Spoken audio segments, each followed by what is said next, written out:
Gloria in excelsis Deo. Kemuliaan bagi Allah di tempat yang maha tinggi dan damai sejahtera di bumi bagi orang yang berkenan kepadanya.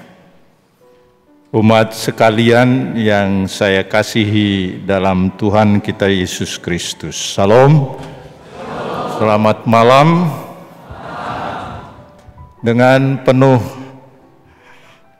Dengan hati penuh sukacita dan rasa bahagia, saya mengajak Anda sekalian untuk memberikan selamat Natal satu kepada yang lain. Mari kita berbagi sukacita, berbagi semangat bersaudara.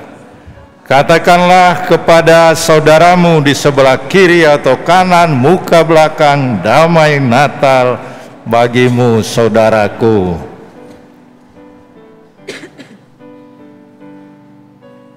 Dia sambil memberikan wajah yang ceria,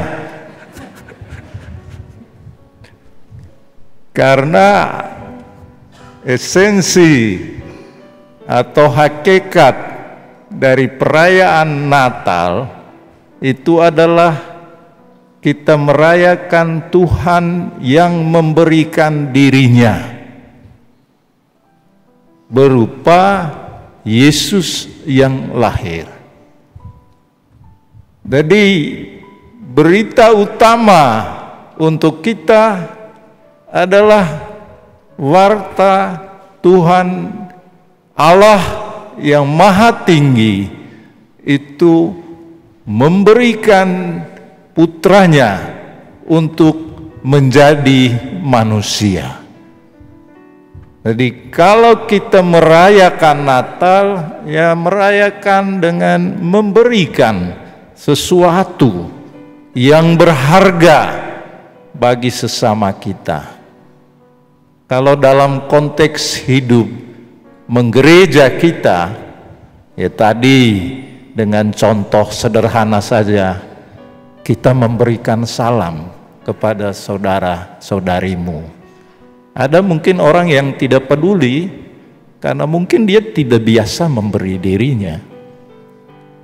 Mungkin juga orang yang tidak memiliki kepeduliannya bahwa saudara saya manusia ini memang dia juga membutuhkan sapaan, membutuhkan keramahan yang diungkapkan.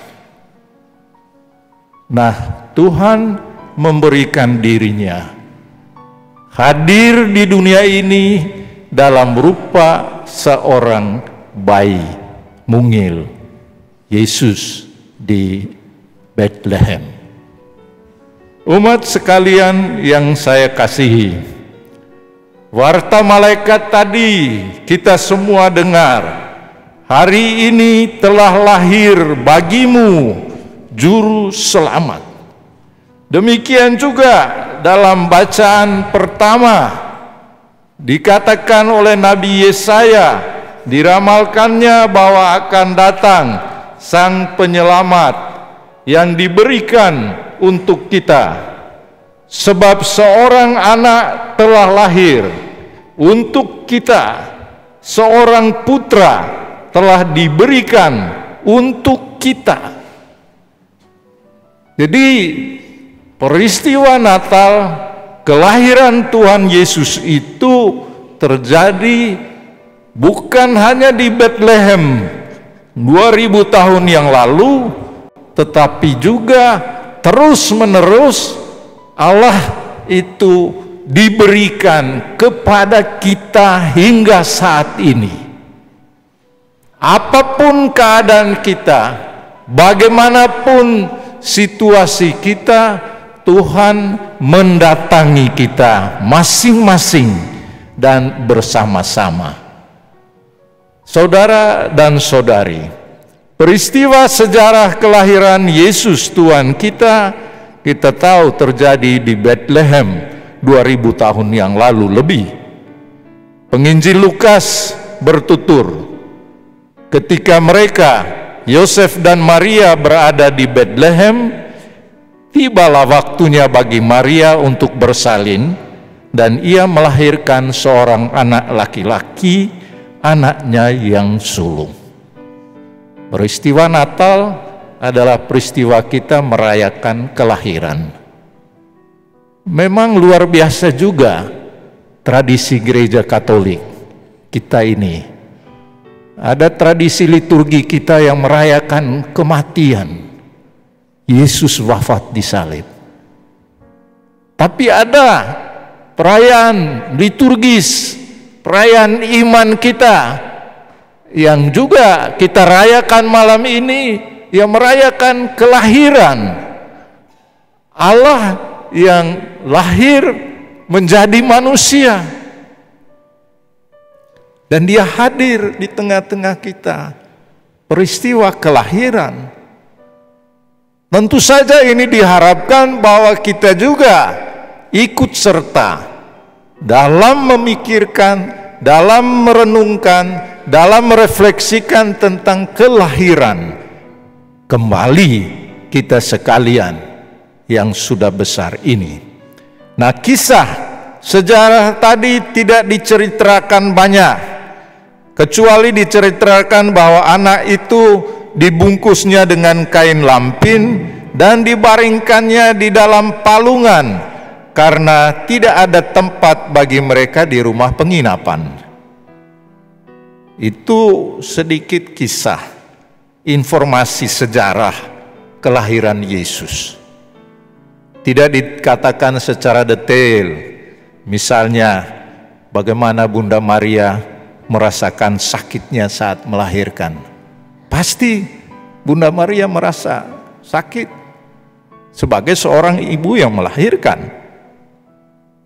Mungkin juga ada kecemasan Yosef, tapi tidak dikisahkan di sana bagaimana ia mau menolong Maria dalam proses persalinannya.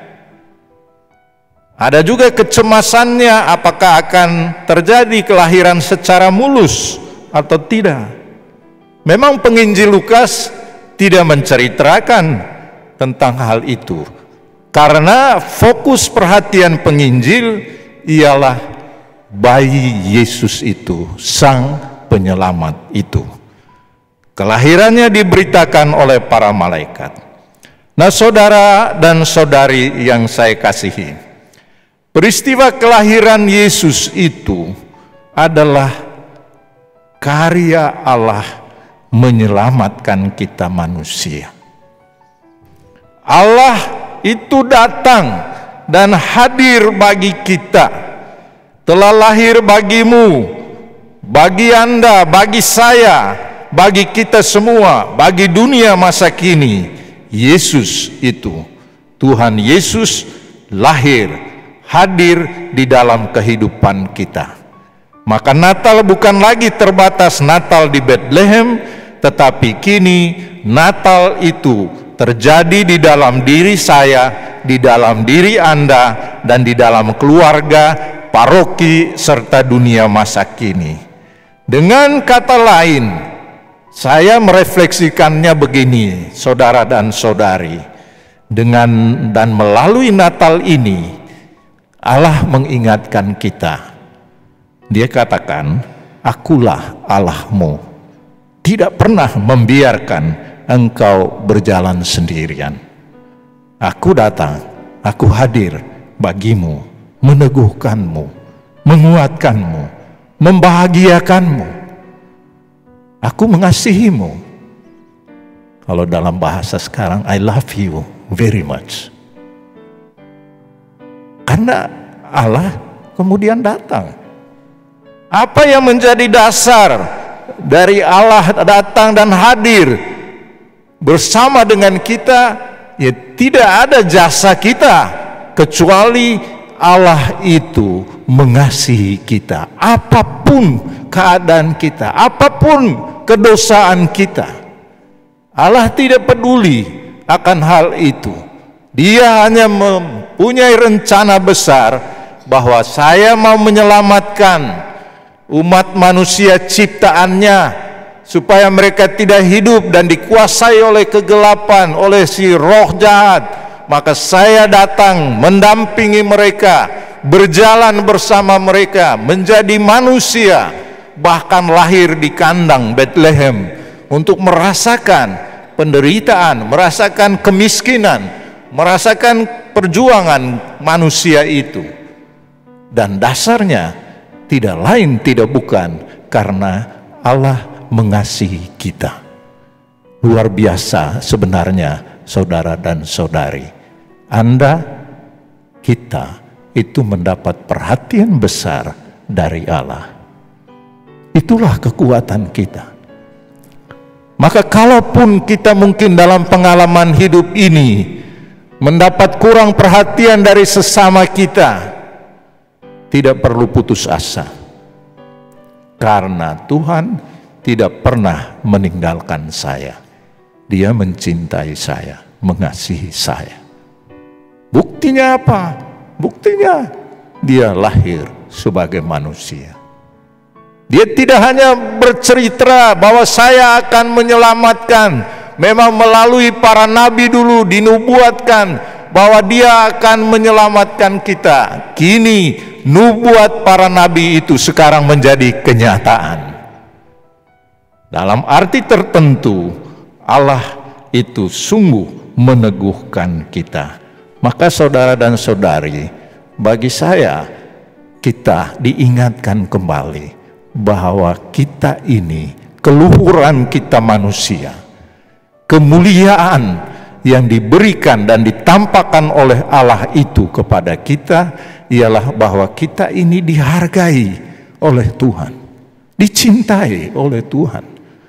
Maka sesungguhnya kalau kita percaya kepada Dia, mengikuti Dia, beriman kepada Dia, maka kita juga melakukan hal yang sama kepada sesama kita. Karena kita diberi roh kasih itu oleh Tuhan sendiri. Saudara dan saudari, Allah sesungguhnya memiliki kemuliaan hati yang begitu besar karena Dia siap berjalan bersama kita dalam lorong-lorong kehidupan kita yang fana ini. Ada lorong kesedihan, ada lorong sukacita, ada lorong kecemasan. Tapi ingatlah saudara-saudari, Tuhan bersabda, I love you my dear. Jangan takut. Saudara dan saudari, kalau kita merefleksikan lebih lanjut berita-berita Tuhan melalui kitab suci hari ini, sesungguhnya kita diingatkan yang pertama bahwa Dia yang kita sembah, Dia yang kita hormati, lebih dari menghormati ialah kita sembah Dia sebagai Tuhan itu adalah Sang Terang, Sang Cahaya. Nabi Yesaya berkata, bangsa yang sedang berjalan dalam kegelapan telah melihat terang yang besar, terang yang telah bersinar atas mereka yang diam di negeri kekelaman. Memang selama kita hidup ini ada peristiwa-peristiwa kelam, peristiwa-peristiwa gelap dalam hidup kita. Entah kita alami ataupun orang lain alami, entah kita yang menciptakan kekelaman hidup orang melalui sikap dan tindakan kita yang memperlihatkan misalnya kebencian kita kepada sesama, dendam kesumat kita yang membuat orang lain akhirnya tidak bertumbuh berkembang dengan baik dalam hidupnya, ataupun tindakan-tindakan kekasaran kita yang membuat orang tidak mengalami sukacita dalam hidupnya. Dia merasakan hidup dalam kegelapan. Kegelapan itu juga bisa terjadi dalam pemikiran-pemikiran yang disampaikan. Ada pemikiran yang mengaburkan terang iman kita kepada Allah. Misalnya saja mungkin Anda pernah mendengar atau membaca media sosial kita yang mengeritik atau yang mengatakan Paus mengajarkan hal yang salah berkenaan dengan perkawinan pemberkatan pernikahan orang yang sejenis. Tidak. Ada kampanye yang mengatakan seolah-olah itu disahkan oleh gereja. Paus sebagai pemimpin gereja kita tidak pernah melanggar tradisi warisan iman Katolik tentang penerimaan sakramen perkawinan.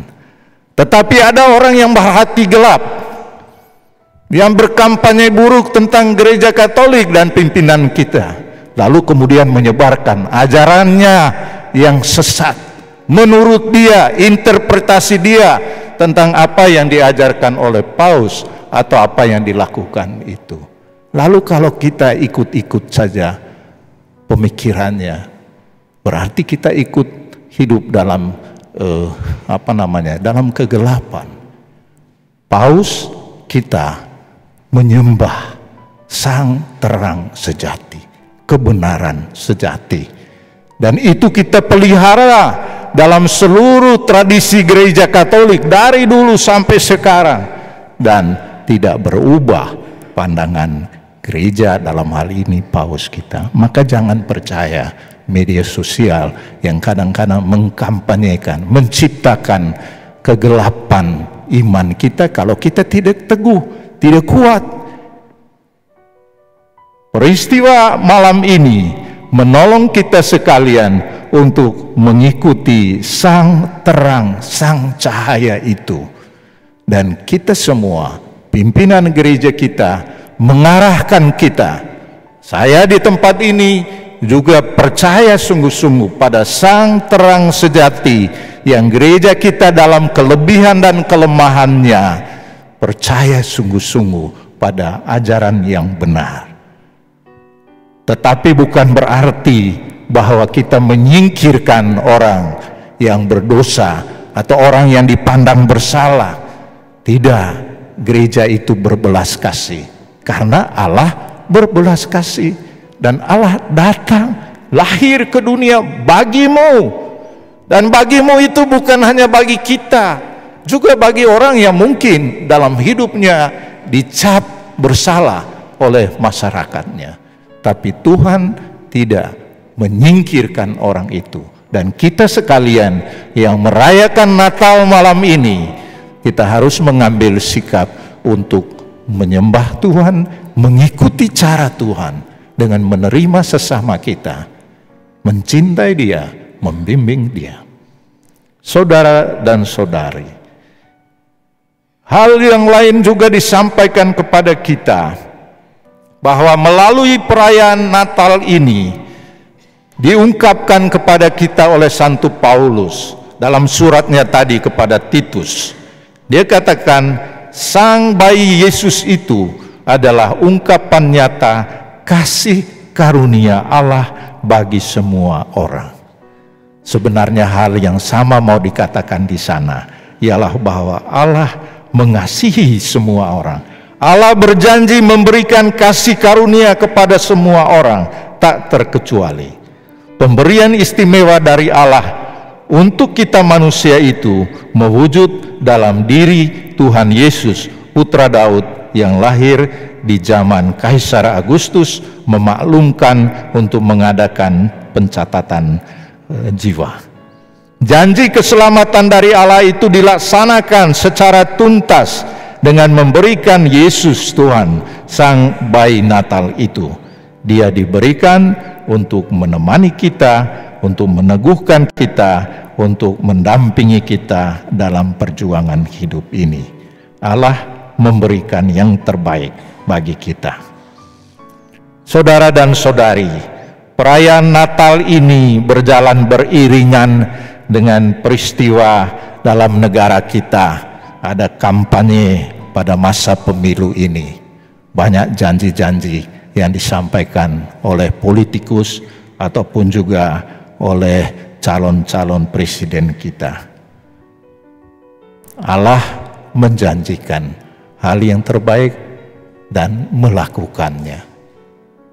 Kalau politikus kita ataupun calon presiden kita menjanjikan sesuatu yang hebat untuk negara ini, Orang bisa memang berkata-kata, tetapi kita perlu membuka hati kita, mata pikiran kita. Benarkah janji ini sungguhkah akan terwujud, atau janji omong kosong karena memang sulit diwujudkan?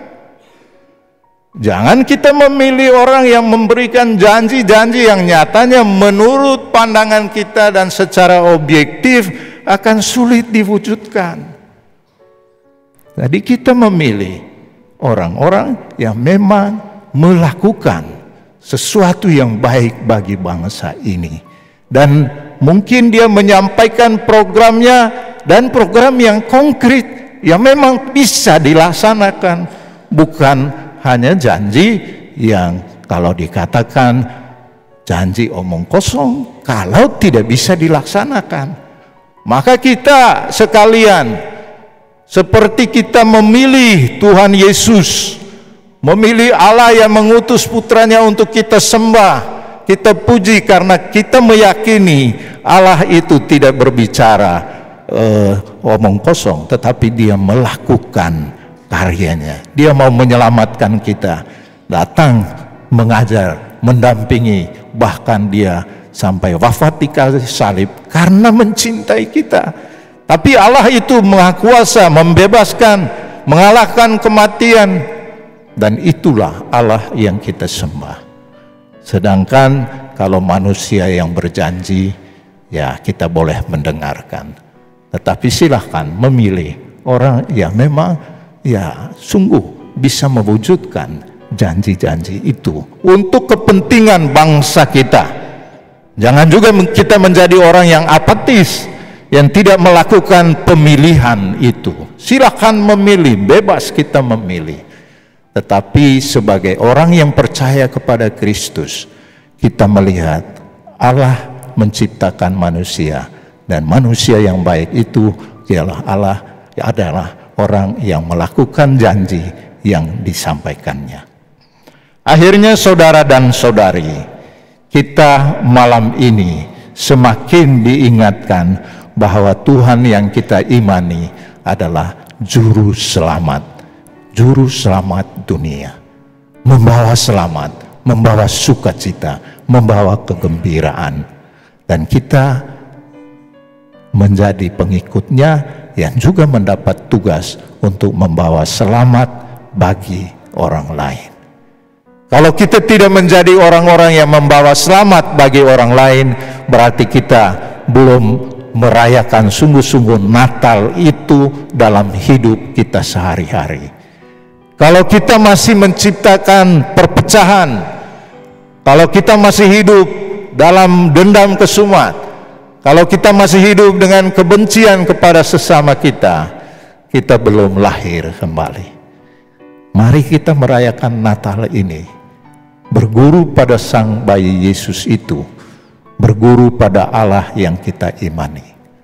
Terima kasih saudara dan saudari, Anda semua yang hadir pada malam hari ini, memperlihatkan kebaikan Anda, mengingatkan kita sekalian bahwa tugas utama kita di dunia ini bukan hanya melakukan karya-karya kemanusiaan kita, tapi kita datang menyembah Tuhan dan menimba energi positif dari Tuhan itu sendiri. Dan energi positif itu ialah bahwa kita dipanggil untuk mengasihi sesama kita, kita dipanggil untuk memberikan yang terbaik kepada sesama kita, kita dipanggil untuk peduli terhadap orang lain, dan kita mau berjalan bersama, solider satu sama lain, pun dalam keadaan bahaya maupun juga dalam penderitaan.